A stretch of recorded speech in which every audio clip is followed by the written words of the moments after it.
2025 லைஃப்பில் ரொம்ப ரொம்ப முக்கியமான வருஷம். தொடர்ச்சியாக 3 எக்ஸாம் வருது. எல்லாத்துக்கும் ஒரே சிலபஸ் மாதிரி தான். இப்படி தான் படிக்கணும் அப்படி தான் படிக்கணும் இல்லை, கற்றுக்கிட்டே இருக்கணும். எங்கெல்லாம் கிடைக்கிது எப்பெல்லாம் கிடைக்கிதுன்னு டைம் பார்க்கக்கூடாது. செல்ஃபோனில் இன்ஸ்டாகிராம் ஃபேஸ்புக்குன்னு தேவையில்லாமல் டைம் வேஸ்ட் பண்ணுறீங்கன்னா இதை கிடைக்காது. அதனால் தயவு செஞ்சு ஃப்ரீ டைமில் ட்ராவல் டைம்லலாம் இந்த மாதிரி சப்ஜெக்ட் சம்மந்தமான வீடியோவை பார்த்துக்கிட்டே இருங்க. கற்றலினும் கேட்டல் என்று கேட்க கேட்க ஆட்டோமேட்டிக்காக தலைக்குள்ளே போயிடும். இப்போ நம்ம பார்க்க போகிறது 6ஆம் வகுப்பு அறிவியல் புத்தகத்துலேருந்து பாரிஸ் சாந்து அப்படின்னா என்னென்னா, அது ஒரு மிக நுண்ணிய வெள்ளைப்பொடி.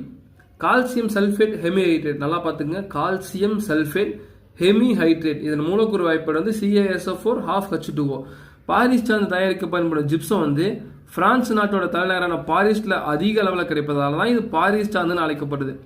ஜிப்சத்தில் வெப்பப்படுத்தும் பொழுது பகுதியளவு நீர்ச்சத்து வெளியேறி பாரிஸ் சாந்து தயாரிக்கப்படுது. இதோடைய பயன்கள் பார்த்துக்குங்க. கரும்பலகையில் எழுதும் பொருட்கள் தயாரிக்க பயன்படுது. அறுவை சிகிச்சையில் எலும்பு முறிவுகளை சரி செய்ய பயன்படுது.